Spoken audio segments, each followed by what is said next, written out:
Matthew Moore. I'm one of the QA leads at Arena Net. This is Elijah Miller. He's a QA manager at Arena Net. And we're going to go through a couple of things for you today, including the Gamescom trailer for Guild Wars 2, and also some gameplay, both in a low-level area and a high-level area, and we'll show you a little bit about PvP. Don't get too excited, we won't actually enter a PvP match. So, for that, you got to go to the side. How many of you guys have all been following Guild Wars 2? Anybody unfamiliar with it? Kind of hit the big points. So you guys know about our big 3 points from last year: the dynamic combat, the personal story, and the dynamic events. Excellent. Okay. Well, what we're going to do is we're going to show off a little bit of the Gamescom trailer here, and then we'll talk about what this means for us as we move forward.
That's what we're all about, is truth.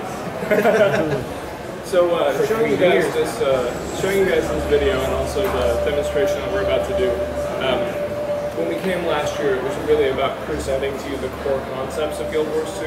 And this year what we really want to focus on is the scope, about how much extra we've added to the game, about how much more we've brought for people to play around with and become more familiar with.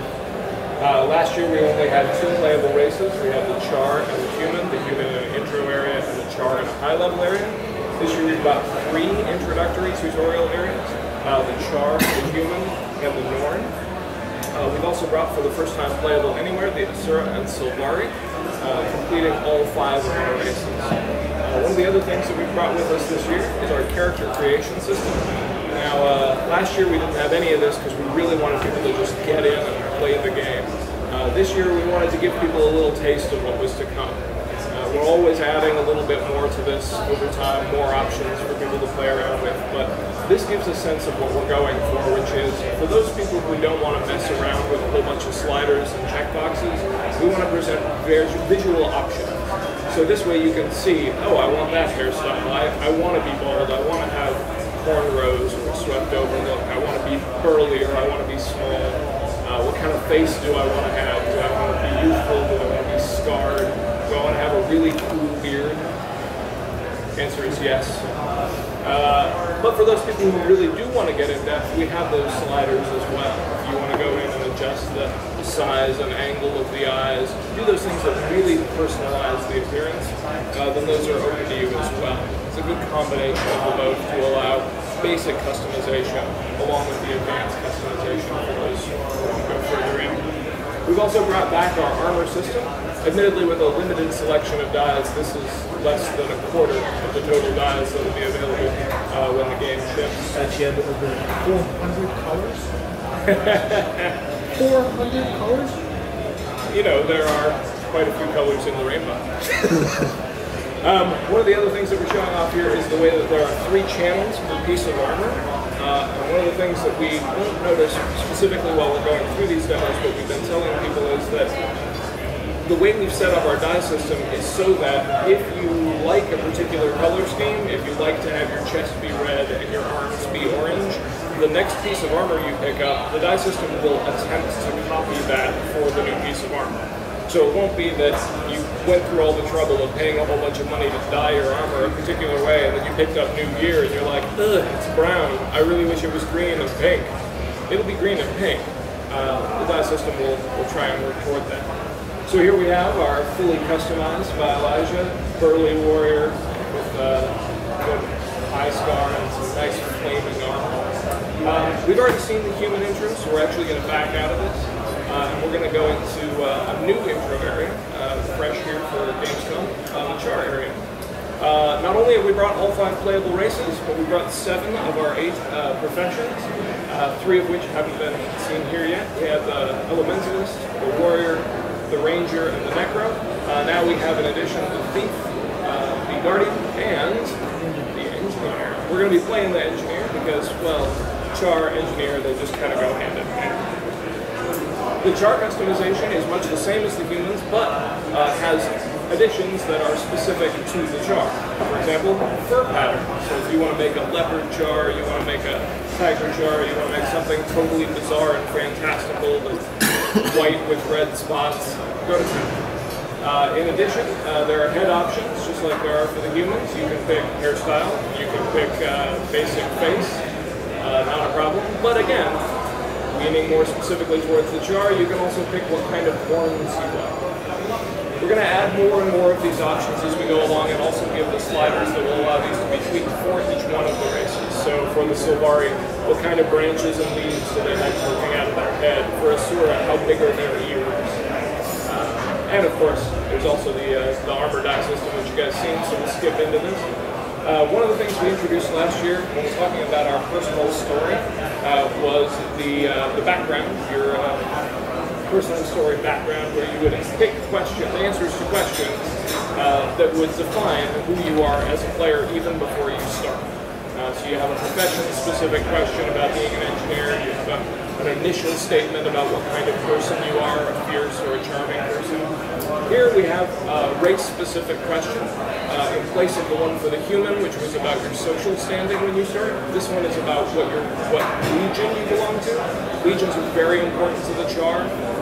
They have the Blood Legion, who are the fierce fighters. They have the Ash Legion, who are the masters of subterfuge.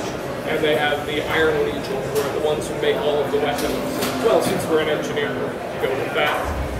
The one thing you'll notice as Elijah picked the Iron Legion is that will change our intro cinematic, and it will change the first several levels of our personal story. This will also change.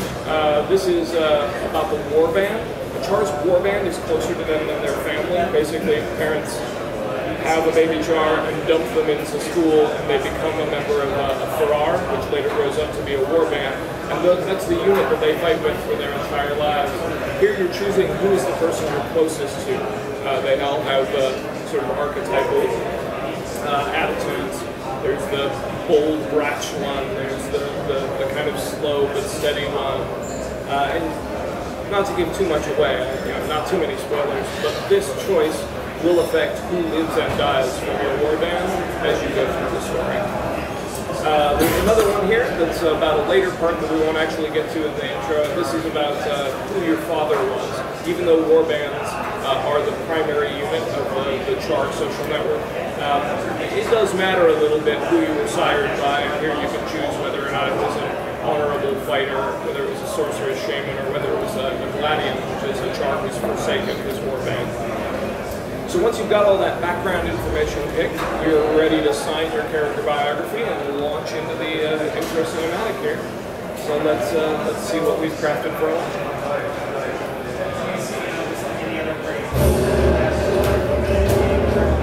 I am Char. This world of constant battle, I am the deadliest weapon. I respect no authority, but the clutch fists are not reaching. With engines of destruction, we have killed our gods. We reclaimed our homeland of Aslan, and we planted victory banners and praise our enemies. Yet, if we waver, we could slip through our claws. Victory at any cost. So like I mentioned, here the intro cinematic has changed based on the choices that we make. This one is specific to Iron Legion. An Ash Legion player would see an entirely different one. I forge the weapons and Char's weapons. I've earned the respect of my comrades and forged alliances I can call on at times. My Legion values innovative solutions, efficient execution, like our steel, Legion undead. Centuries ago, humans stole Aslan from the Iron Legion. They have paid for that crime in blood, but the usurpers fight us even in death. Today, the combined armies of the Black Citadel will assault the ghosts that plague Iron Legion territory. I've been assigned to reinforce the bulwark. But the Ash Legion strike from the shadow, but the Blood Legion die on the field. I am part of the machine. This is my story. Honestly, that is my favorite part, right there where he roars at the end and he shakes his head and the mane ripples after it. I just want to call attention, before we get into the gameplay, to the world-class work of our artists and animators who've done an excellent job of bringing forward the artistic vision of Guild Wars 2, which is this very painterly aesthetic that you'll see throughout not only the cutscenes and the loading screens, but also even down into the icons that we use for our skills. So Elijah is coming here to the beginning of our tutorial for the Char. This is a little background. This setting is on the ruins of old Ascalon, from the original Guild Wars. The Char have reclaimed their homeland and built up this very technological dome on top of it called the Black Citadel. You're tasked with defending it from the ghosts who were left behind after the leader of Ascalon, King Adalbert, broke his magical sword and cursed them for eternity to defend their home. So what Elijah's doing right now is he's fighting his way to the front, and you'll notice that something has changed since last year, and that's the way that we acquire skills. Last year we had a somewhat more common MMO mechanic where you would go to a person and you'd purchase a skill book. And one of the things that we decided was to improve that so that you acquired more skills by using the weapons that so you would get more familiar with the skills that you had available to you. It's not meant to be a grind. You'll see that Elijah has already unlocked the second skill and he hasn't even made it into the next part of his personal story. Already he's got another net shot that he can use from his rifle here to trap enemies who are in front of him. He's going to carry on. Need your help, soldier. Tribune Brimstone has ordered me to the crypt. To turn up to me. What's so important that those in Tribune is there? First, Baron was far more powerful than we thought. His army just broke through our defenses. Redlock's about to fight him head on. If he succeeds, it'll be weeks before the ghost reforms, and we can rebuild our perimeter. On my way. So now Elijah's been charged to head into the crypt to help out Ridlock, one of our 5 iconic heroes for this fight. As he passes by, you'll notice a number of those members of our war band who he could have actually chosen as being the best friend of his, and he'll pass them on his way in. One of the other things that we changed up for this year is last year we had an energy bar here, and energy potions that would refill it. The energy bar was used for dodging and also a number of the utility skills on the right-hand side. We decided that we wanted to simplify that while at the same time making dodging a more important and central mechanic. So this bar just does dodging now.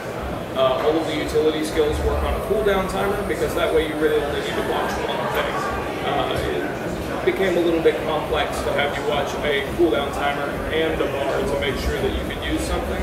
So now the cooldown timer is for skills, the bar is for dodging.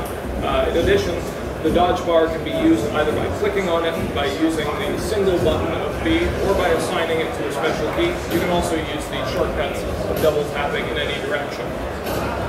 So Elijah's wandered into one of our first dynamic events here, where Duke Baradin, not content to fight on his own, has a whole bunch of ghostly minions down in the crypt. Elijah's working, it looks like, with actually another player or two here to fight them off. This is one of our dynamic events in the game.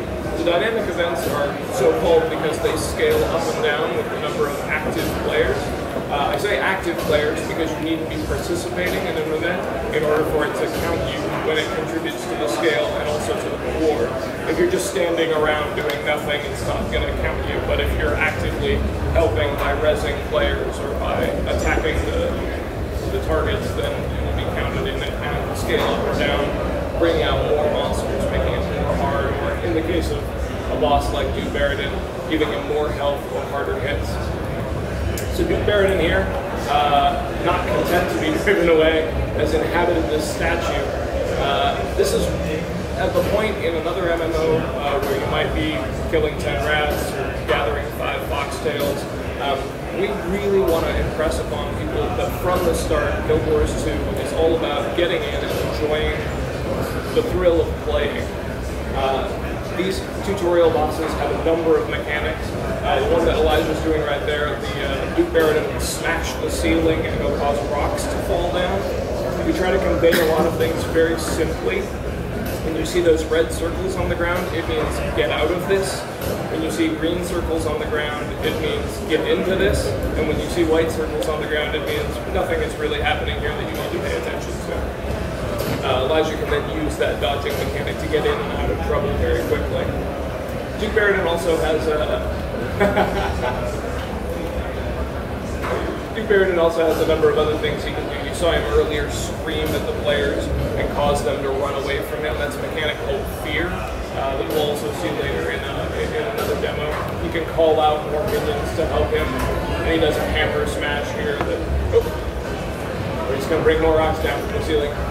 Those rocks are especially for ranged people like Elijah who are hanging out in the back. But that hammer smash is for the guys up front.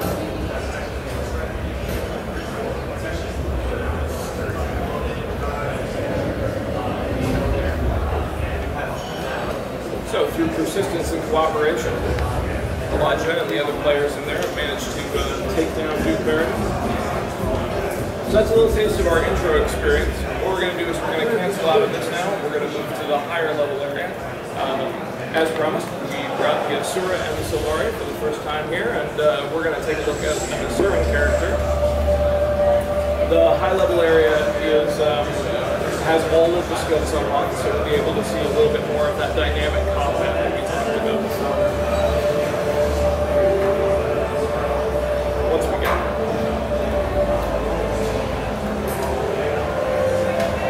So the Safari we recently highlighted in a series of posts on the Arena Net blog. The Asura we've talked about a little bit. They're a character race from Guild Wars Eye of the North. That we now get to expand a little bit more on their personality.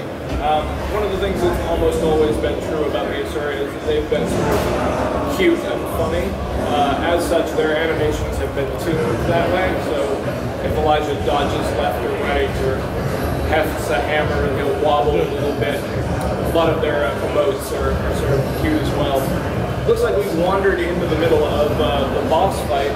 The prime boss fight that we brought for Gamescom this year. Some of you will remember the Chatterer from last year, which was one of the Dragon Lieutenants in the game. Again, similar to that, Tequatl is another one of the Dragon Lieutenants. This is not one of the Elder Dragons, so this is not one of the primary antagonists in the game. This is just a boss out in the open world. It's not a boss that you would ever take on your own. I'm sure if Elijah takes a look at the field, we'll probably see, 30 or 40 people out there. A number of them out on the demo floor, and some of them back in our offices in Bellevue.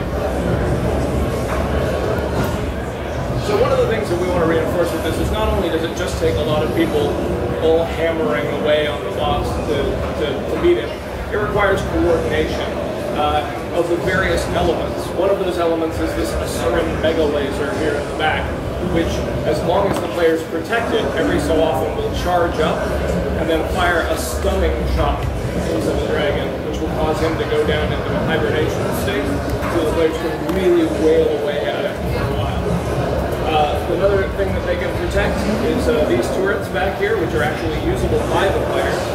So if somebody wasn't using it, Elijah could have hopped on it.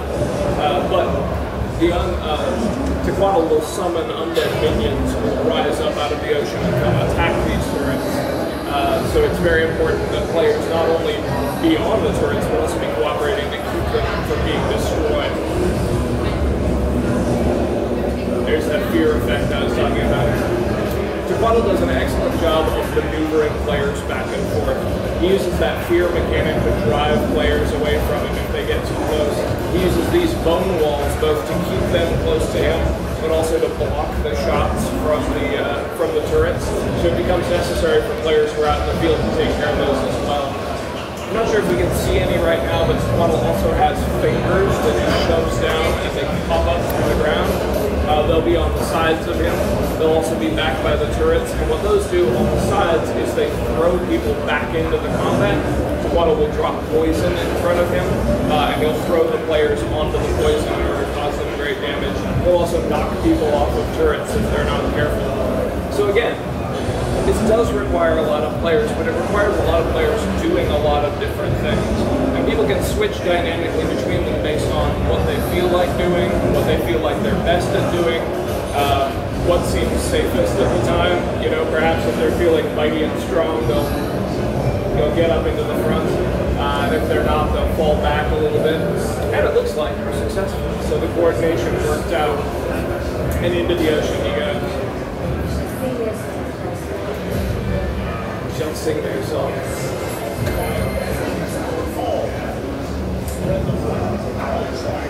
So, one of the things that's important to remember about this is that we've tuned this up a little bit for the demo. We wanted people to have a chance to experience this as often as possible.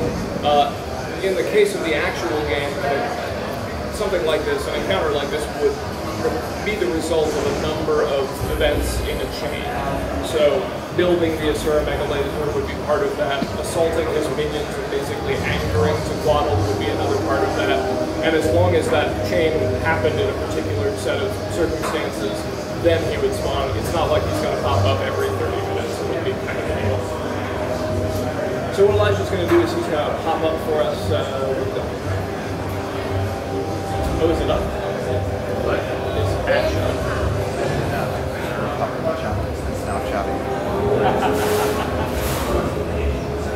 Actually, this is cool. Elijah's popped into another one of our showpieces here. This is the Ash Horizon. The Ash Horizon is a reanimated ghost ship that is another aspect of Zaitan's influence. This ghost ship will come and assault the Vigil base. The Vigil is one of the 3 character organizations that are fighting the dragon.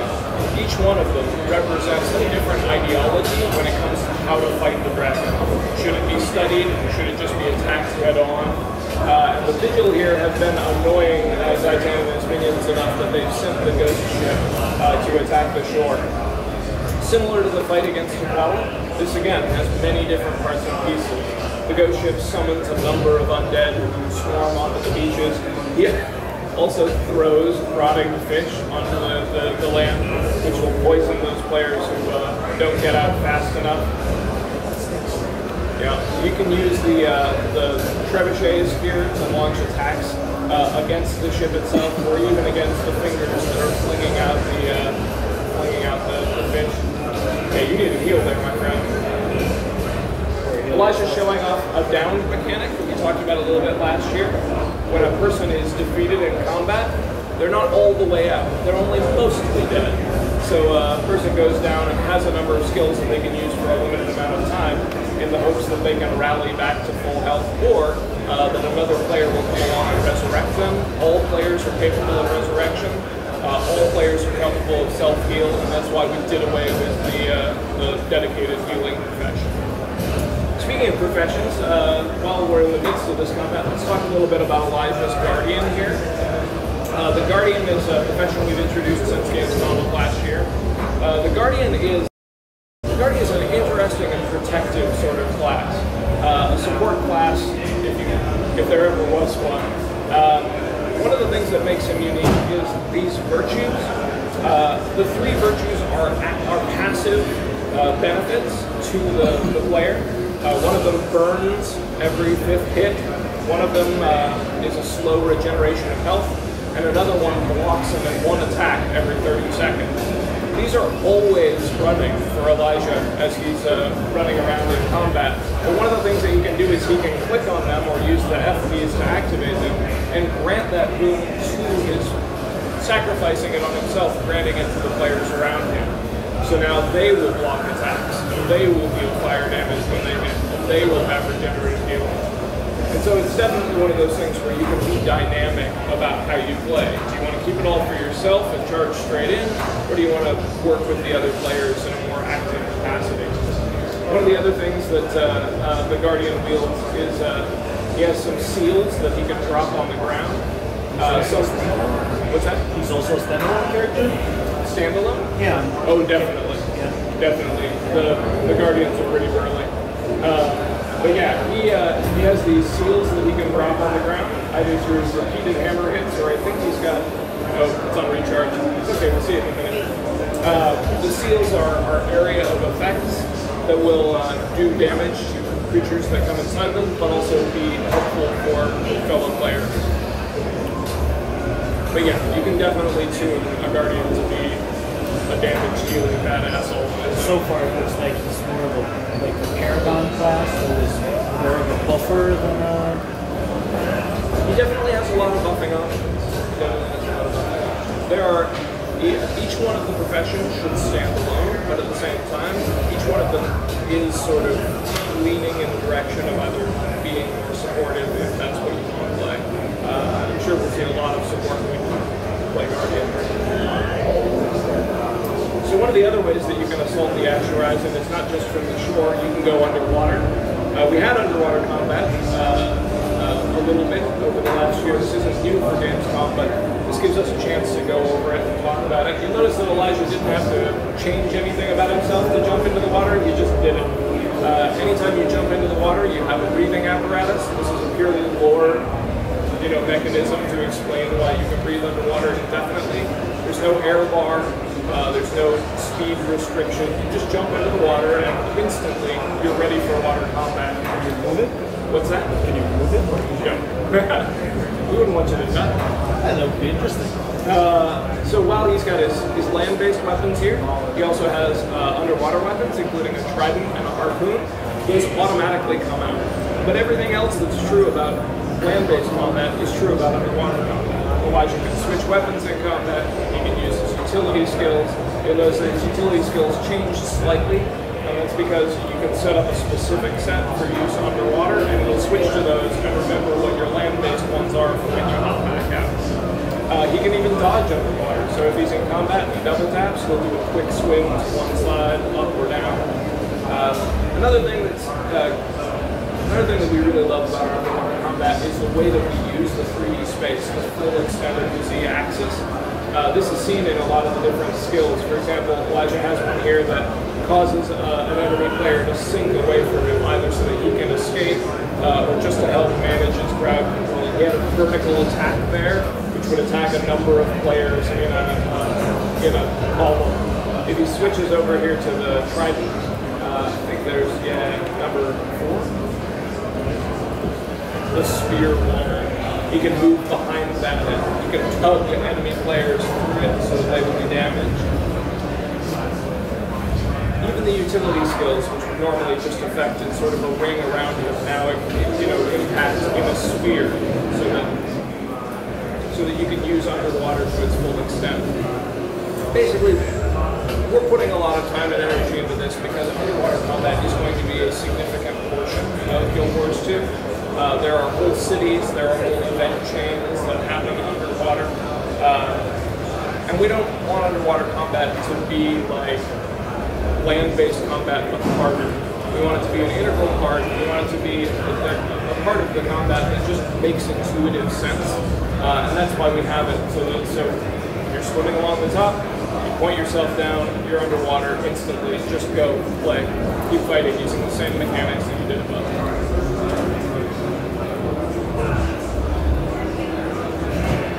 I was like that.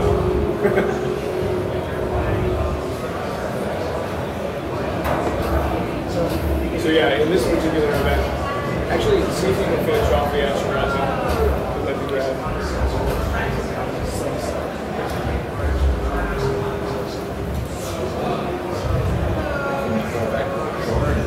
You can do it from here. You can do it from underneath.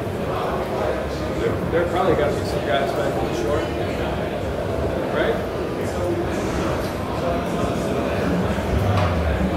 Let's see how much damage you can do from down here. Okay. I believe in you. So again, the combat should be dynamic. If Elijah feels like he's being overwhelmed underwater, he can always go back to the shore and recover his health. He can always use those movement-based skills to pull enemies away from him and pull himself out of combat so that he can regenerate health. Let's see if he can pull this off now. I'm sure he's not fighting alone. There's got to be at least 3 or 4 people back up the shore. Like, there we go. Down it goes. One of the things that we've talked about is how the dynamic events affect the world. When the Ash Horizon is sunk, and it will sink all the way to the bottom, people can go down and swim among the wreckage. A lot of the undead that has been moving into the area and attacking the Vigil base will actually move out and be replaced by regular underwater creatures, crabs, swordfish. And those things will reappear only when, a chain of events has happened that has caused the undead to move back into the area. Actually, seeing it sink is pretty cool, but seeing the Ash Horizon rise from the depths is also pretty awesome. Sadly, I don't think we're going to stick around for that. Instead, we're going to jump on to the last thing that we wanted to show, which, again, is something that is new for us here at in Cologne. We're going to show you guys a little bit of the PvP mechanic. like I said before, we don't have 9 other people to play with, so we won't actually be doing a match. If you guys want to see live PvP, head on down to the SL booth. The line may look long, but if you guys want a chance at it, matches really only take about 5 or 10 minutes. And the only reason it's long is because people get finished and get back in line. So you probably have an opportunity. We also had our dev team fighting the guild boom control, one of the famous European guilds, in a demonstration match up on the ESL booth. I say demonstration, but they were really going for it. Boom Control wanted that one pretty bad. I hear that they came pretty close in the one today, so you can check out those matches online if you like. So one of the first things that we want to show off about PvP is the way that you get into it. What we're using here is what we refer to as hot joinable PvP, which is probably pretty familiar if you play one of the more popular like PC FPS titles.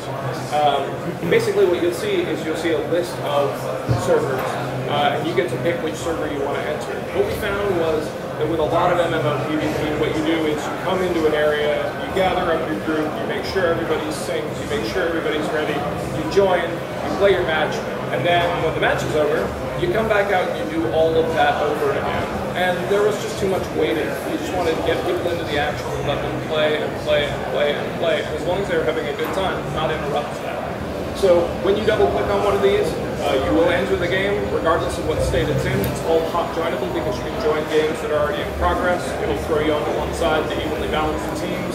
It'll mix up the teams in between rounds. Hot joinable, that's what it is.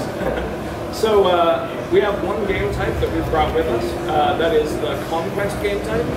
Currently this is the only game type that we have planned for Guild Wars 2. The Conquest game type is about capturing points. One of the reasons why we're starting with just one game type is because we want you to get into the action without going, what am I supposed to be doing? The thing that you're supposed to be doing is capturing the points. The way we vary it is from map to map, the way in which you control those points, what it means when you control those points, and the auxiliary parts of the map are what change the way the map works. But it shouldn't be any question about how do I score points and win this match. The way you score points and win this match is by controlling the controls. So here what we have is the battle for Kylo. The 3 control points here are all static control points, which is not necessarily the case with all of our maps. Windmill, Clock Tower, and Mansion. We also have the red base and the blue base, and the special mechanic for this particular map is the trebuchets, which as Elijah will show you in just a moment, mean a lot for this particular map. So one of the things that you'll see a lot of when people are playing in PvP is the use of their movement skills. Movement skills are very useful in PvE to get around enemies as you get into combat. They become exceedingly useful in PvP to travel across the map quickly, to make your way through shortcuts, and also to get around other players. So this is the trebuchet. You'll notice that the trebuchet is a skill-based weapon. So 1, 2, and 3, which were his normal weapon skills, have now switched into turn left, turn right, and fire. Unlike the trebuchet that was at the Ash Horizon, where you just click on it and then point where you want it to go, we wanted this to, again, be more skill-based. So you have to hold it down and learn how long to hold it down for how far you want to shoot.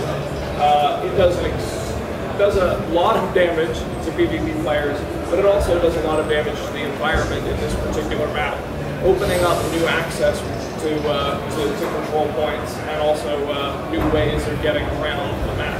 So for example, this clock tower, which is one of the 3 capture points, is initially closed off. But if you break open the side, then you can get in there from the catwalk. You can also launch trebuchet shots inside if the opposing team is trying to take it. Controlling your trebuchet is very important in the battle for Kylo. I say controlling your trebuchet, controlling the opponent's trebuchet, also really important. You can destroy the opponent's trebuchet, and then they have to go out and get a repair kit and take it back before they can use it as well. So Elijah's again showing off a little bit of the movement skills here, and a bit how even the things that are destructible by a player on their own are useful for getting from place to place. Wandering out to the roof.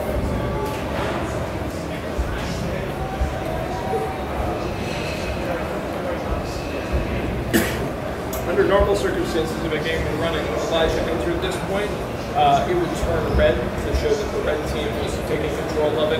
It would stay neutral if there were a red and a blue player in there at the same time. And so it's very apparent because of the way that the light burns up in the sky, what's happening in the map, and people can be very specific with their instructions. You know, they can see a red light over on the side and be like, two guys at the mansion, two guys at the mansion. Run over there and take care of it. Almost.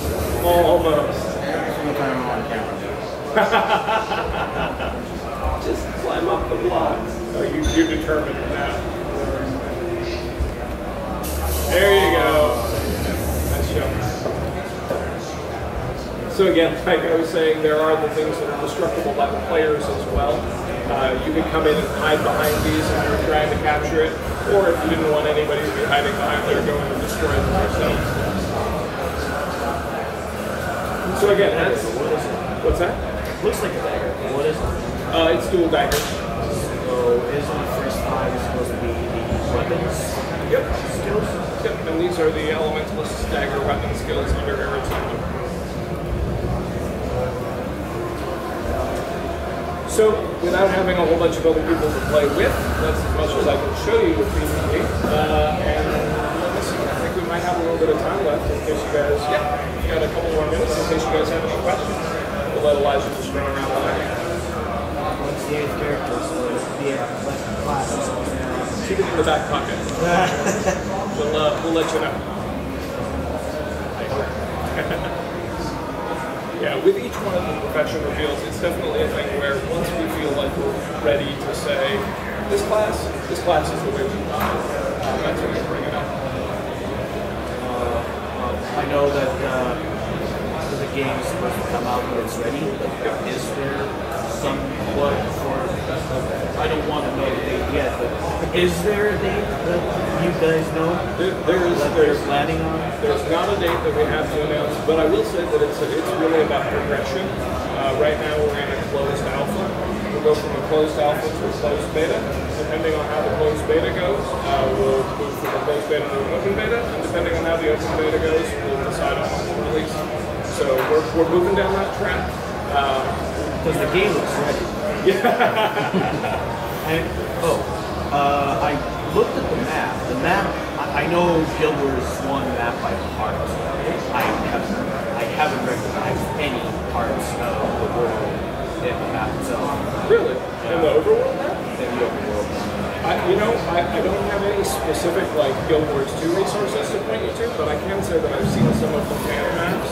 Like if you take a look at, I don't want to call anybody out specifically, so I'll say just do some searching. Because there are some projects out there where people have been taking some pictures from the demos and overlaying them over the Guild Wars 1 maps and going, hey, these places look similar. We've been doing a job on it. One of the things that may mess with you a little bit is that from a lore perspective, when Zaitan released the city overall from the ocean, not only did it create a whole new land mass that's part of the map, but also the flooding that happened in the coastal territories changed a lot of the coastal land. So it can be a little hard to spot those things. But we definitely have let our artists put in a lot of the touches from the original Guild Wars. Achtung! Marcel Kwitzinski möchte bitte umgehend zu Meeting Point Halle 10.1 kommen. Seine Mutter wartet darauf. Ich wiederhole. Marcel Kwitzinski möchte bitte umgehend zu Meeting Point Halle 10.1 kommen. Die Mutter wartet dort auf ihn. Vielen Dank. Brings back memories. Cantha and Nightfall. Nightfall is part of tier, so why not? I'm going to drop everything. We'll just put it all on the table. That's my new plan. I'm not touching things. I know that Cantha and Nightfall areas are supposed to be hidden or untouched so far. Because of Zaitan's influence and because of the rise of Dead Minions, we're cut off currently. Will we hear from him later? Very possibly. I mean, we love all of our campaigns equally. Right now, since Guild Wars 2 is focused primarily on interior, you're going to see a lot more about those two in our continued work on Guild Wars Live. We recently started the Guild Wars Live, Guild Wars Beyond expansion of Camden, referred to as Winds of Change. So I think a lot of people are going to have to... No offense, first part was boring. The first part was prologue. 17 quests. It's a prologue. It's a prologue. You got to read this. I have. Yeah, there's still 2 more parts of that coming, and the story is quite sweeping once it gets going. Anybody else? Questions? Let's turn it on the iPad. There's got to be somebody. All right. Well, if you guys don't have any more questions, thanks very much for coming. If you want, you can pick up information from our media contacts out front. If you guys come up with any more questions later, you can always get in touch. See what we can do about answering those for you. But again, thanks for coming out.